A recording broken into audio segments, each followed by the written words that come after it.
Amigos, bienvenidos a un episodio más de Autoterapia Podcast. Yo soy Luga Ballesteros y hoy quiero hablar de un tema que vengo revisando y pues de alguna manera tratando de aterrizar en cómo lo puedo compartir con ustedes de la mejor manera posible.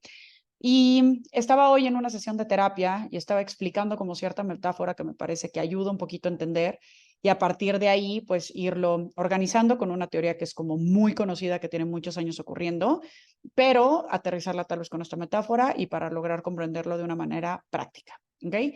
Este tema tiene que ver con el relacionamiento, ¿ok? Y vamos a partir de una premisa. Cuando hablamos de las relaciones interpersonales que tenemos en la vida, tenemos relaciones decididas y no decididas, ¿no? Tenemos relaciones en las que nos vemos inmersos y no son como el resultado del esfuerzo y del trabajo de mantener esa relación. Y tenemos las otras que más bien tienen que ver con esto, ¿no? Con un esfuerzo, con una intención, con una energía puesta en esta persona, con un contemplarla en nuestra agenda, en nuestra vida, etcétera. ¿No? Voy a poner algunos ejemplos. Digamos que la mamá, el papá, los hermanos, hermanas, que la vida te hayan dado son relaciones no decididas. Tu jefe, tu colaborador, las personas que están así a tu par en las empresas, tampoco es una persona decidida. ¿Qué más pudiéramos poner de ejemplos? En la familia política, por ejemplo, no es una persona decidida, ¿no? Pero la pareja sí es una persona decidida. Y ahora vámonos con de entre las no decididas, cómo decidimos mantener una relación con ellos. Cuando somos niños y vivimos en una casa y tenemos una mamá, un papá, hermanos, etcétera, pues no podemos como definir mucho qué tanto nos involucramos con ellos por la dinámica que en sí nos vemos inmersos en casa. Pero conforme vamos creciendo, vamos decidiendo a qué persona le dedicamos más tiempo, no solamente en un asunto como de tangible, de minutos, ¿no? Sino más tiempo energéticamente, funcionalmente, en términos de ayuda, de acompañamiento, etcétera, ¿no? Entonces, de esos familiares que te fueron dados y que nadie te preguntó, empiezas a elegir de una manera voluntaria con quiénes vas a mantener una relación. De esos compañeros del trabajo, tanto jefes, colaboradores, etcétera, que la vida te dio, vas a elegir con quienes tienes una relación más allá de lo transaccional que pueda ser en el trabajo, al grado tal que de pronto pueden cambiar de trabajo y mantenerse en una relación cercana, ¿no? Esto ocurre igual con la familia política, hay quien la llevas así, pero pianito, nomás nos hablamos cordialmente, existimos, pero ¿cuál es esa relación voluntaria? Tal vez en el momento que le hablas y le cuentas algo un poquito fuera de la, voy a decir entre comillas, obligación de verse porque es el cumpleaños y tal, sino desde una intención personal, una iniciativa, etcétera, ¿no? Y esto nos va pasando en diferentes contextos de nuestra vida, con amigos, por ejemplo, ¿no? Hay compañeros de la escuela que pudiéramos tener alrededor, pero de pronto te pones a pensar con quiénes he mantenido contacto y eso te habla mucho del relacionamiento que tienes, ¿ok? Partiendo de esa premisa y partiendo de que hay voluntario e involuntario en las relaciones que se vuelven voluntarias, ¿ok? Esas de las que vamos a hablar principalmente hoy. Yo hace tiempo ponía una analogía que no me encantaba porque creo que sonaba a soberbia y no me gustaría plantarla desde ahí, pero voy a empezar por ella. Yo decía que te vinculas con la persona con la que te encuentres en el mismo nivel de conciencia. Pero creo que nivel de inmediato en un plano gráfico nos lleva a arriba y abajo, lo cual nos lleva a superior o inferior. Y eso de alguna manera está cargado de soberbia, porque ¿quién me dice que yo tengo un nivel superior de conciencia o ni un nivel inferior de conciencia? Creo que difícilmente alguien se va a aceptar con un nivel bajo de conciencia. Por lo tanto, cuando alguien te cataloga en un nivel bajo de conciencia, pues es a partir de su prejuicio. Entonces, esta metáfora o esta analogía no me encantaba con la palabra nivel, porque insisto que nos pone en un lugar de superior o inferior. Creo que hay personas que son como mucho más afín al enriquecimiento y a la vastedad de la complejidad humana, etcétera, y hay personas que son un tanto más básicas, pero no quisiera plantearlo como superior o inferior, sino simplemente como tendencias hacia dónde me muevo. Estoy releyendo el libro maravilloso de Lenia Poniatowska que habla que se llama Paseo de la Reforma, y hace como esa mención como súper gráfica de tres como grupos sociales, vamos a decir, en donde se encuentra la gente rica, refinada, fifí, literalmente le dicen fifí, yo pensé que era algo más moderno, ¿no? Y todo este concepto como alrededor de el materialismo y el glamour y el dinero y tal, ¿no? Luego está otra corriente Bueno, por supuesto los ponen como ignorantes de todo, como antipáticos, como poco cercanos como a las condiciones humanas que viven otras personas y demás, porque viven en su burbuja, ¿no? Creo que lo caricaturizan un poco, pero bueno, ahí está. Y es un gran libro, se lo recomiendo mucho. Luego hay otro grupo del cual hablan, que es el grupo de los intelectuales, ¿no? Y entonces los intelectuales, curiosamente, están en un lugar, voy a decir, intermedio en cuanto a dinero con respecto a la persona, vamos a decir, junto a las personas refinadas, pero no tan bajo como en una carencia económica, ¿no? O en una falta de educación. Y este grupo es muy particular porque es muy juzgón, ¿no? Es muy atacador de todo lo que ocurre en el entorno y entonces toda la crisis y toda la complejidad y tal. Y creo que eso es algo que nos pasa a las personas que somos súper racionales, que somos muy ñoños y que de repente nos pasa por la cabeza que ya entendimos algo de la vida, ¿no?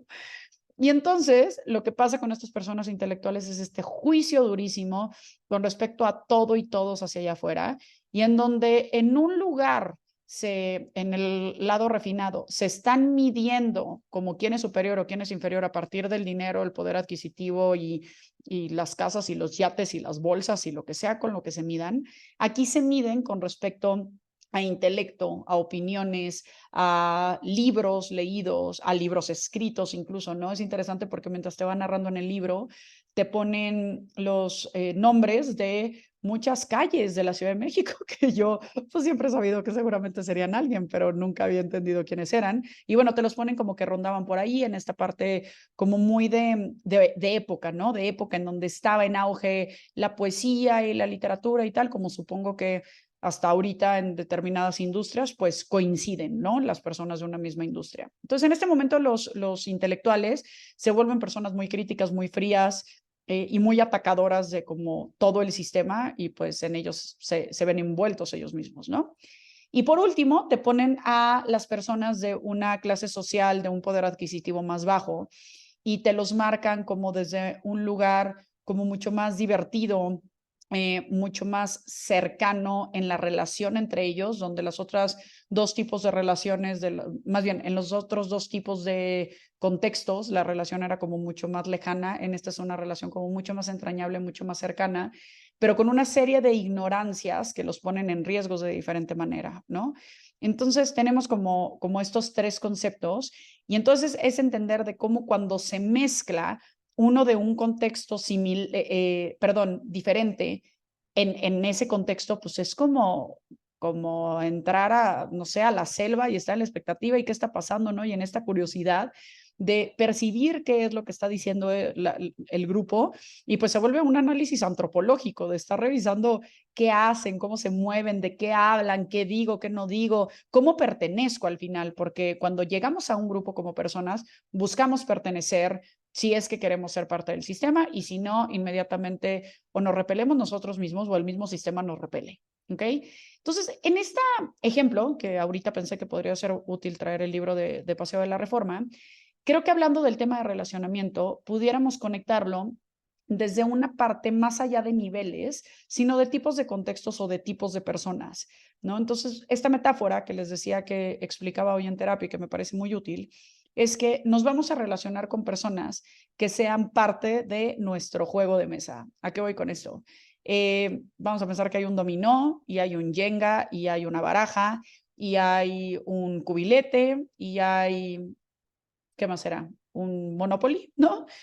Y todos estos juegos son juegos de mesa que requieren de determinadas fichas para funcionar, ¿no? Y entonces, si yo traigo una ficha de dominó a mi cubilete, no me va a ser útil. Si yo traigo una carta de la baraja a mi Jenga, no me va a ser útil, ¿no?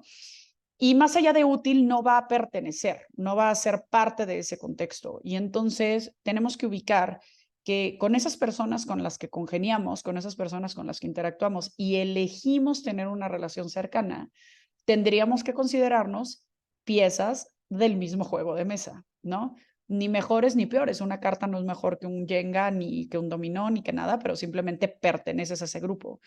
Por eso esta teoría tan fuerte con respecto a que eres este promedio o esta suma de las 5 personas más cercanas a ti, que sí pueden decir algo de ti, ¿no? En términos de la influencia en tu pensamiento, en tu forma de vida, en tal vez a qué dedicas tu tiempo, etcétera, pues ahí está como este impacto, ¿no? Entonces vamos a pensar en estas piezas de juego de mesa, ¿ok?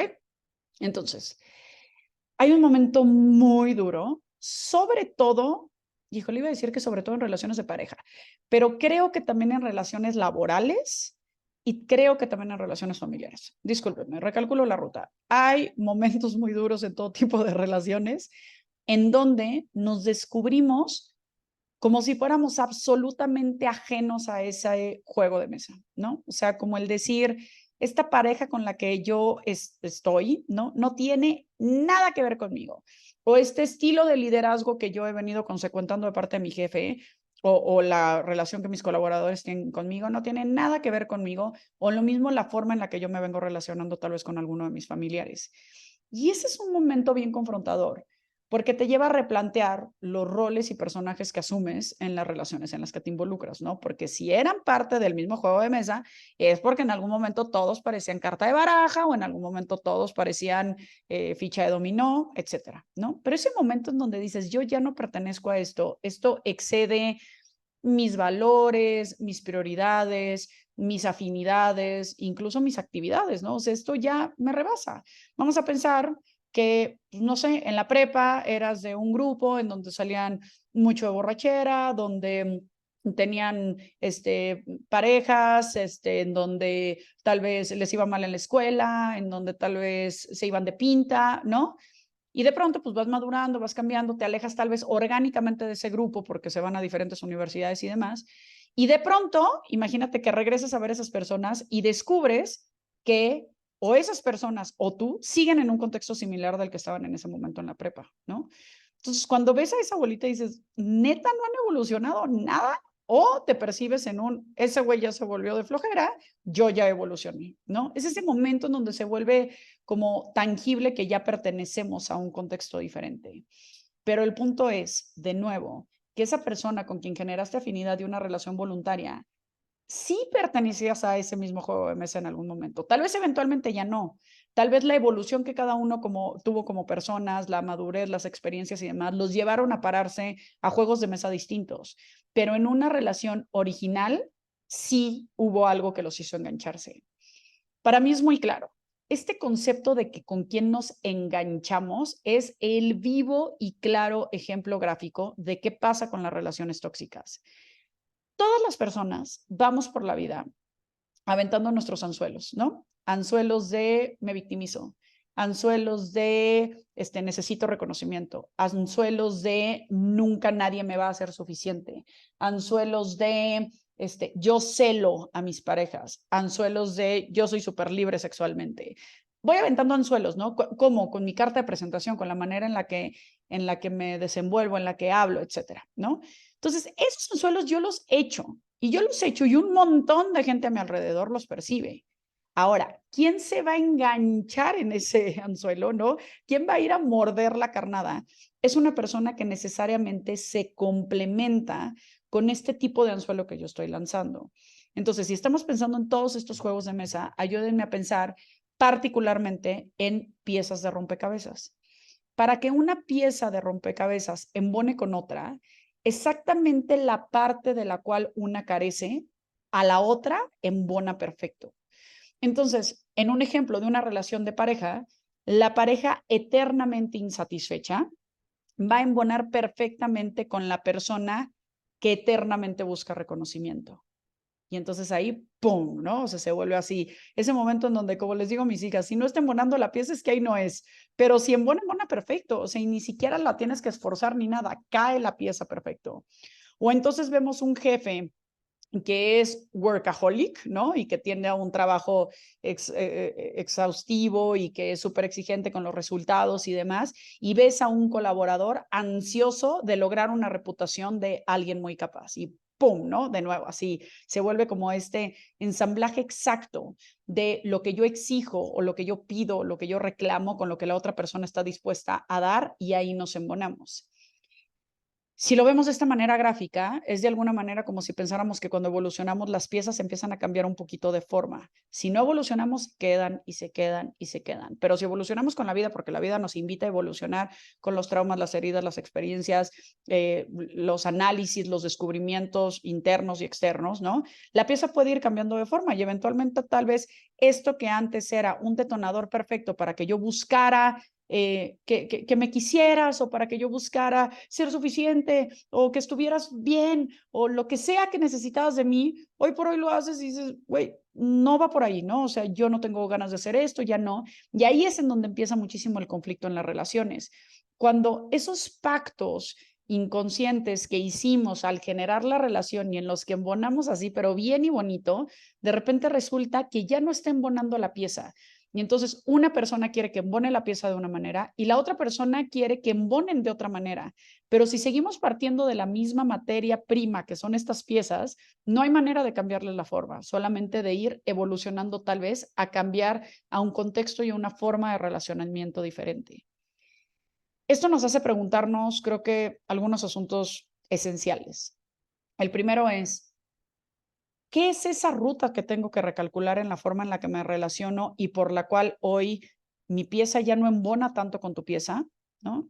A partir de ahí, marcar tal vez ciertas conversaciones abiertas, honestas, delimitar tal vez ciertas cosas en la relación y establecer qué acuerdos serían en los que tú estarías dispuesto o dispuesta a caer si es que la persona está dispuesta también para que su relación se transforme.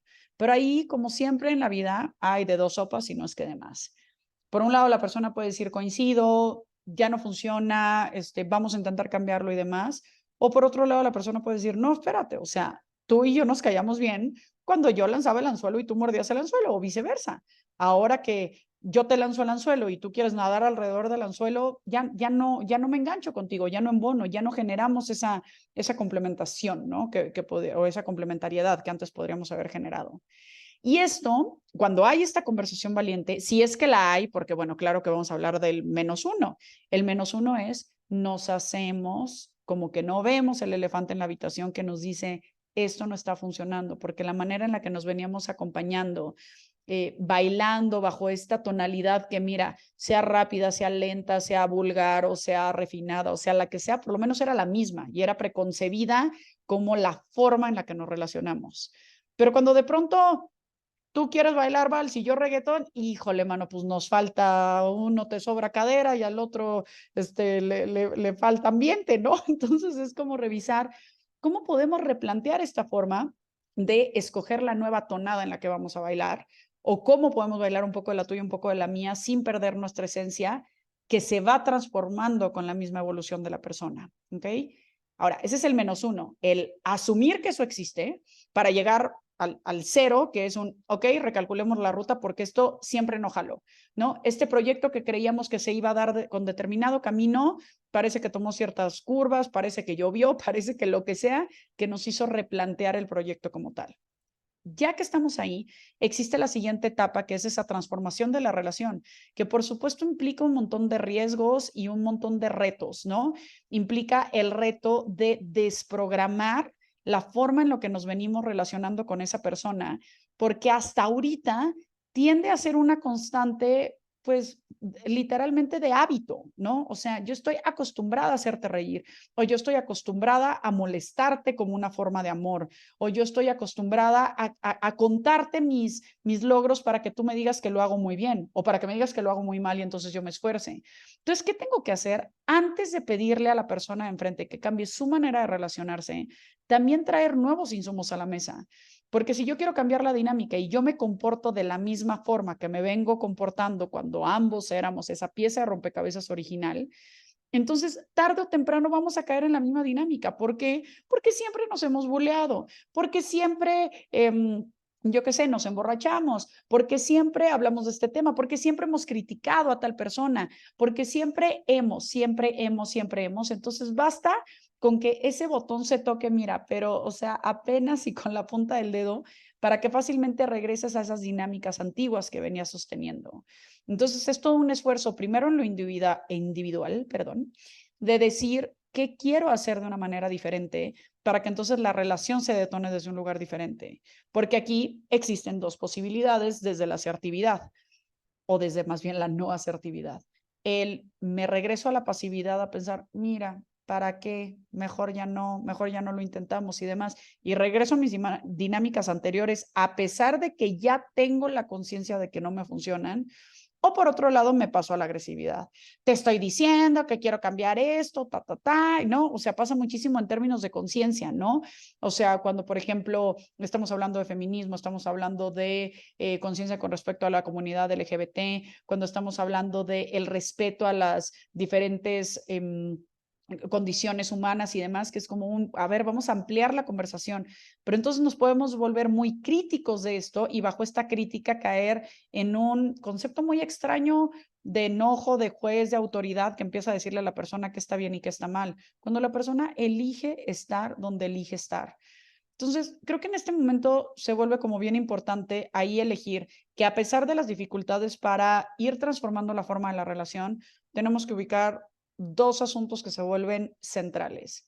El cambio en la dinámica de la relación depende en primerísima instancia de ti y continuamente de ti mismo, y en segunda instancia de la disposición del otro para que le guste y le atraiga esta nueva forma de relacionarse, porque le estás cambiando su pieza de rompecabezas que antes embonaba bien y bonito y sin ningún esfuerzo, y ahora resulta que quieres ser un rompecabezas en 3D con luces y, güey, no, o sea, no todo el mundo se quiere meter en esas dinámicas y por eso hay que entender que de pronto hay relaciones que tienen cierta temporalidad. Esto no significa carpetazo y lo quemas en una hoguera vudú y valió todo el tiempo. No, pero puede ser que por este momento la relación no tenga frutos, no tenga un lugar fértil. Y puede ser que eventualmente vuelva, puede ser que no. Eso no es tan importante. Lo que es importante es, como diría mi querido amigo David Barrón, darle su derecho al otro de ser el otro. Tú plantearte en un lugar de desde dónde te es favorable relacionarte, pero luego aceptar que el otro también se está parando en ese lugar. Y entonces tú jalarlo a fuerza a tu lugar también es un acto de violencia. ¿Ok? Cierro esta serie de ideas con esta teoría que les marcaba al inicio, que me parece coyuntural en el asunto de relacionamiento y que creo que se da en todos los tipos de relaciones, del cual no soy experta, lo voy a abordar de una manera simbólica y rápida, pero me parece que es muy útil tenerla a la mano y seguramente encontrarán un montón de información en otros episodios. Prometo darme a la tarea de profundizar en ello y abordarlo con mayor detalle en un siguiente episodio, que es el concepto de codependencia bajo la teoría de Karpman, que se llama el triángulo dramático. ¿Ok? El triángulo dramático es simple de entender, es complejo de asumir y es durísimo de desprogramar en las personas que estamos en esta tierra. ¿Ok? Son tres roles principales. El primer rol es la víctima, el segundo rol es el salvador y el tercer rol es el perseguidor. ¿Ok? O el juez, también se traduce de esa forma. No es que sea 1, 2 y 3, es que son 3, da igual, y están posicionados en un triángulo. ¿Cómo funciona esto? Bueno, la víctima es el más fácil de describir, ¿no? Es la persona que eternamente está quejándose y victimizándose de las cuestiones que le pasan en la vida. Es la persona de por qué no logro, por qué no me alcanza, por qué no puedo, por qué nadie me ayuda, ¿no? Y entonces, aventando estos anzuelos de los cuales hablábamos al inicio, hace que peces salvadores los cachen. Ahorita vamos a ir con los salvadores, ¿no?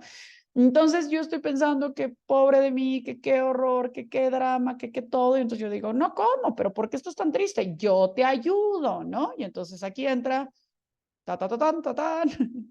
el Salvador, ¿ok? El Salvador es un tipo de persona codependiente que está buscando salvar a las personas. Aquí atención con algo. Si pensamos en términos sociales, ¿qué es lo más popular o qué es lo más agradable o qué es lo menos castigado socialmente? El Salvador, sin duda, es el menos castigado y es el más agradable a la vista y el más agradable tal vez hasta cierto punto en cercanía con una persona como tú, ¿no? ¿Por qué? Porque esa persona te va a ayudar siempre. De pronto te va a ayudar antes de ayudarse a ti, a sí mismo. De pronto conozco una persona que recientemente me dijo, descubrí hace poco que la mascarilla de oxígeno en el avión se la pone primero uno, ¿no? O sea, imagínense esta capacidad de cerrar los canales de atención de algo que continuamente se dice en los aviones, una persona que viaja y de pronto descubre, wow, lo vengo oyendo de una manera diferente. ¿Por qué? Porque era como yo podía escucharlo. El Salvador es una persona que gana valor en la medida que le ayuda a otros, en la medida que es capaz de resolver los asuntos de otros y entonces ahí va ganando puntos de qué, de pertenencia, de vínculo, ¿no? Entonces, aquí estamos bailando, bueno, una melodía perfecta, ¿no? Perfectamente sintonizada y sincronizada entre la víctima y el Salvador, en donde la víctima dice no puedo y el Salvador dice venga, yo te ayudo, ¿no? Y así se llevan. Hay un montón de relaciones de pareja, de filiales entre hermanos, ¿no? En diferentes contextos en donde alguien eternamente dice yo no puedo y el otro dice eternamente yo te lo resuelvo. Te invito, mientras escuchas estos conceptos, a ubicar en cuál sueles caer más. Ahora, si me vienes manejando los dos, no te preocupes, también se puede, ¿no? Pero bueno, puede ser que en una relación un poco más uno y en otra otro. Pero hay un tercer elemento en el triángulo dramático, ¿no? Que se vuelve clave para también entender las interacciones entre ellos, que es el perseguidor o el juez, ¿ok? El perseguidor que dice, ya ni la chingas, ¿no? Tanto que te ayudo, todo lo que hago por ti, tan malagradecido que eres, todo lo que yo me esfuerzo, ¿no? O sea, que tiene una tonalidad victimosa, pero no desde lo pasivo y desde lo desvalido, sino desde el juez. Es que estás viendo, pero para qué le dices, pero para qué le ayudes, pues es que así como se va a poder, pues, ¿me explico? Entonces son personas que son juzgonas, que atacan la forma de interactuar de las otras personas, pero que no se salen del triángulo dramático. ¿Por qué? Porque quieren permanecer en esta dinámica en donde formamos una especie de relación tóxica en donde nos basamos en codependencia. Tenemos que partir de una idea en la cual no voy a profundizar ahorita mucho, pero el ser humano en la edad adulta es interdependiente o, diría Jorge Bucay, es autodependiente. Potato, potato me parece que es más o menos lo mismo, pero ¿a qué va? Esta característica de ser auto o interdependiente implica que no puedes excluirte y ponerte al margen de la sociedad y de lo que el entorno te implica en una interacción como vas dependiendo de unos o de otros, ¿no? Y que también otros dependen de ti, porque vivimos en un mundo en donde intercambiamos labores profesionales, donde intercambiamos servicios, donde intercambiamos compañía, donde nos vemos inmersos en un contexto de otredad desde la parte más humana y más existencial hasta más transaccional y más práctica, ¿no? Pero lo que no podemos perder de vista es que seguimos siendo seres individuales, responsables, únicos, privados, etcétera, etcétera, ¿no? Y aquí la codependencia viene desde la premisa de pensar,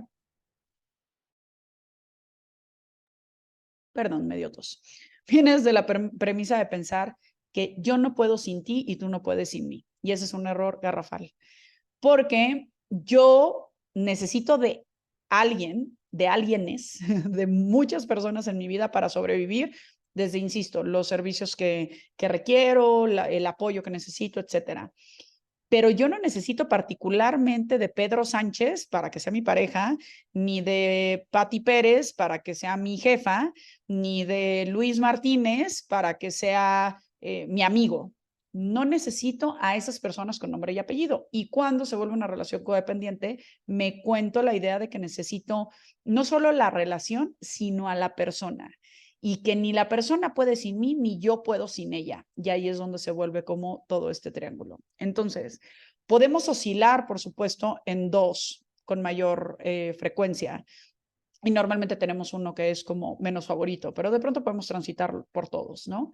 Entonces, podemos ser personas victimizadas y luego salvadoras, ¿no? Que tienen como este punto de vista como empático de alguna manera y te ayudo, pero luego sí, pues yo le ayudé, pero a mí no me ayuda, ¿no? Y entonces transito como en estos dos lugares. Puedo ser una persona salvadora y luego perseguidora, en el sentido de ayudo, ayudo, ayudo, y luego digo, pues ve, pues es que tus huevones no hacen nada, ¿no? Y entonces juzgo a partir de lo que ayudo. O puedo estar en una victimización que también se cargue de persecución, que es esta parte de no puedo, pero es como decía hace un rato, es una victimización como un tanto más agresiva en el sentido de que, pues, ¿cómo voy a poder si con esta gente, si no se puede, si este gobierno, si esta ciudad, si este país, si ¿no?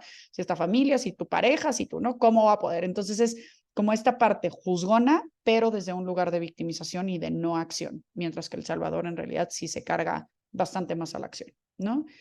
Como les dije, es una, bueno, embarrada es poco, ¿no? Embarrada dietética, muy ligera del concepto de codependencia. Voy a revisarlo a mayor profundidad para darles más información, pero creo que me gustaría dejarlos como con dos ideas. Primero, ubicar y revisar estos juegos de mesa a los que venimos perteneciendo y cómo interactuamos y si hoy nos siguen siendo afines y vigentes con respecto a la persona que queremos ser. Y segundo, darnos cuenta que en un proceso de duelo y de separación de ese juego de mesa, de esa persona con la que hiciste pareja o con la que hiciste equipo de socios o con la que hiciste cualquier tipo de interacción individual, en el momento que te estás separando, existe un enojo muy fuerte de pronto como mecanismo de defensa de pensar que esa persona no es de tu categoría y ahí hasta nos podríamos regresar a la analogía de hablar de niveles, ¿no? Como de yo ya evolucioné y este güey se quedó ahí, ¿no? Y yo los invitaré a pensar en algo. Muchas veces lo que nos impide ver con certeza esa relación y cómo me involucré en ella y por qué me involucré en ella y desde qué carencias y qué anzuelos mordí, me es más fácil criticar la involución del de al lado. Pero creo que más allá de eso es darme cuenta que cuando convivimos como parte de un mismo juego de mesa, éramos, nos complementamos, fuimos parte de, y fue valioso para la persona que hoy somos. Somos la suma de nuestras historias, somos la suma de las decisiones que tomamos y que no tomamos y que volvemos a tomar y no tomar, tanto de las más graves y determinantes como desde las más sutiles y ligeras. Entonces, cualquier cosa que te haya pasado en la vida, por más dolorosa, compleja, extraña, que pareciera un error absoluto, tiene una base de formar la persona que eres hoy. No hay casualidades, no hay caminos allanados, no hay vida exenta de dolor. Entonces solamente es una cuestión de darle ese lugar, esa gratitud y ese análisis y esa perspectiva a esa relación en la que en algún momento formaste parte para hoy darte cuenta que tal vez perteneces a otro lado, ni mejor ni peor, solo diferente. Y que muchas veces enojarte con esa persona con la que te relacionaste es huirle a la enorme confrontación de que en el fondo estás enojado contigo por haberte relacionado con esa persona, porque esa persona aventó un anzuelo y tú lo mordiste. Y lo puedes ver como anzuelos de ambos que se enganchan y que mientras hacen sentido, existen. Entonces, una herramienta más, chicos, chicas, para revisar la manera en la que nos relacionamos, para vernos con compasión, con perdón, con cariño, en todas estas experiencias que vamos viviendo. Espero que les sea muy útil. Les mando un beso enorme. No se pierdan el siguiente episodio. Está divino. Invité a mi querida Isabel Burr, una amiga mía desde hace muchos años, que es actriz, que nos platicó muchos asuntos con respecto a lo duro de estar en la farándula, en las redes sociales, en el ojo de toda la gente. Se volvió una conversación muy rica, muy humana, muy real. Espero que les guste. Les mando un beso enorme. Gracias por conectarse a un día más de Autoterapeate. Bye.